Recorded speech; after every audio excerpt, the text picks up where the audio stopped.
40 سنة يتيهون في الأرض فلا تأس على القوم الفاسقين. الله أكبر.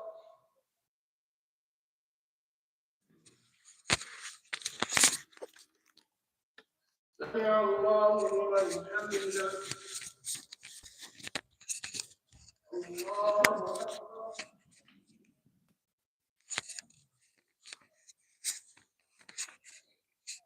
الله أكبر.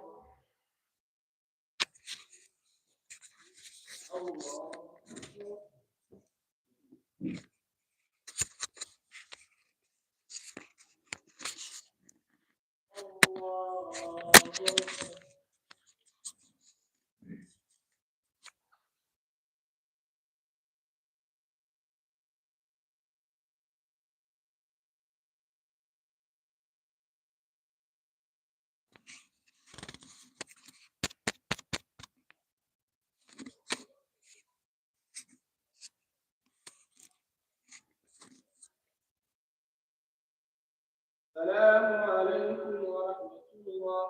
السلام عليكم ورحمة الله.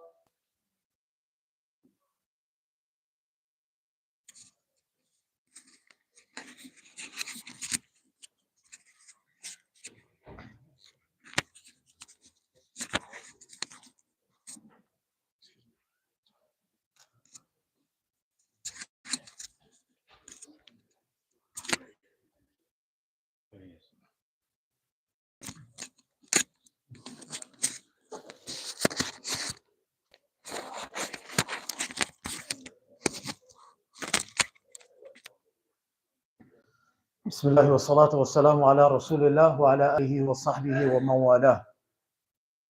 So yesterday we shared with you that the Prophet ﷺ's reputation now in all of Makkah is very known. And he is known as the As-Sadiq, the most truthful, Al-Amin, the most trustworthy one. He is a man, a young man of wisdom, of kindness, of generosity, and his reputation is absolutely impeccable. So Khadija radiallahu anha, who used to manage one of the trade caravans from Makkah to Syria, she decided that she wanted to get to know the Prophet ﷺ a little bit more via first hand, and she decided that she's going to send with the Prophet ﷺ to manage one of these trade caravans from Makkah to Syria, her servant, a man by the name of Maysara. So Maysara was to go with the Prophet ﷺ to observe, to analyze very carefully, is this young man really what everybody's talking about? Is he him? Like the kids would say, kids, that's all kids talk. But I like it, I'm not gonna lie. And the word fam too, I love that word. Anyhow, so Khadija radiallahu anha wants to know, is he really him? Is he who everybody speaks about so highly and they honor him? And so she decides to send with him Maysara. Now Maysara has got an important task. He's not only going to go to see the profits that the Prophet ﷺ can accrue during this journey. It's a trade expedition after all. But at the same time, he's got to keep a very close eye out on the Prophet ﷺ to see what makes him so different and extraordinary from every other young man in all of Mecca. They set out on this journey. And again, similar to what Bahira the monk had seen when they stopped with Abu Talib's trade caravan at a place called Busra on the way to Syria. Again, whether it was the same monk, whether it was a different monk by the name of Nastura, different remarkable, miraculous things Maysara had a chance to witness firsthand. He also saw that there were clouds hovering over the Prophet ﷺ, and he saw that his characteristics and his traits were absolutely wonderful. He was a very different individual. He was very honest, and even when the time to negotiate came, he was able to negotiate just amazingly. He was really half man, half amazing, similar to what Khadija radiallahu anha had heard of in Makkah. So Maysara was sent, and he saw all of this. And when they returned to Makkah to report to Khadija radiallahu anha, he came to her and informed her that this is exactly what I witnessed, and this is the Prophet that we've come back with. And she calculates it and realizes that it's much more than you could have possibly fathomed from whatever capital or whatever merchandise they had taken with them to sell in Syria. Now Khadija radiallahu anha, mind you, she's been married not once but twice before this. She's been widowed twice before this. Her age is 40. She is 40 years old at the time. The Prophet ﷺ is 25 years old. He's never been touched by a woman, let alone married to anybody before this. The Prophet ﷺ is now proposed to by Khadija radiallahu anha via one of her cousins. And she presents the proposal to the Prophet ﷺ.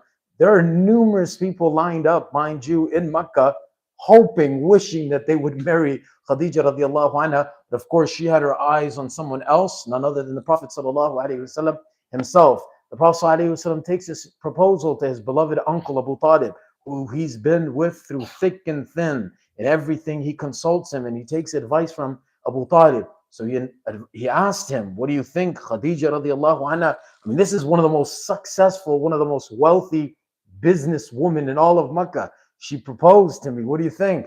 Abu Talib said, wow, this isn't a proposal you think about. You take it gladly. You have any clue how many men in all of Mecca are wishing they could be married to this woman? So the khutbah was performed. The Prophet ﷺ was married to Khadija radiallahu anha. And as long as he was married to Khadija radiallahu anha, he was not married to anybody else until she left this world.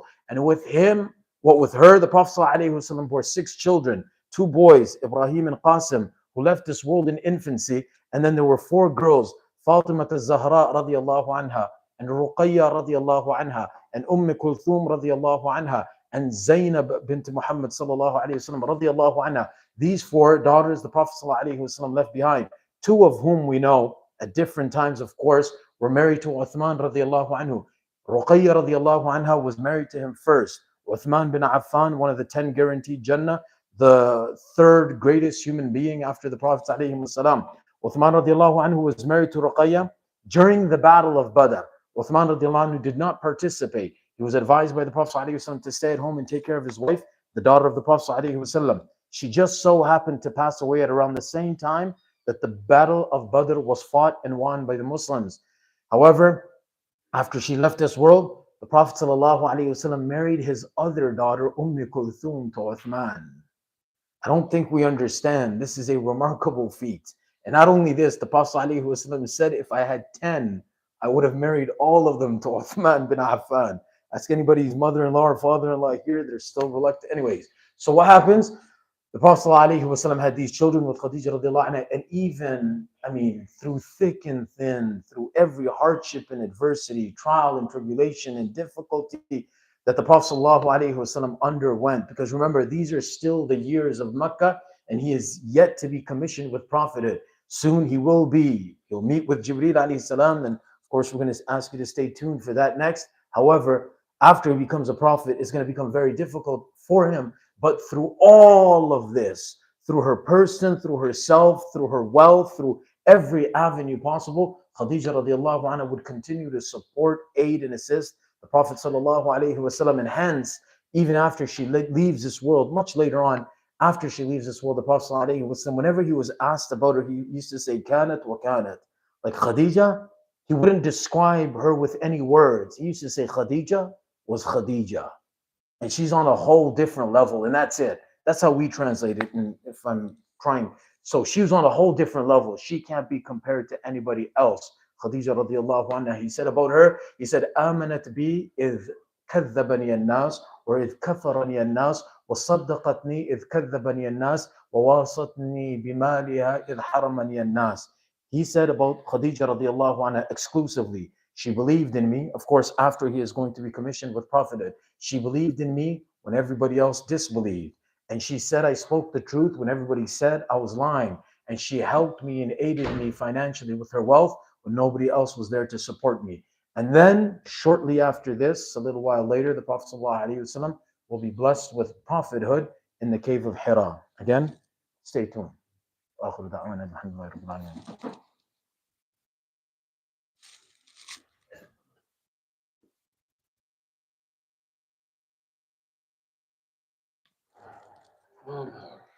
جزاك الله خير.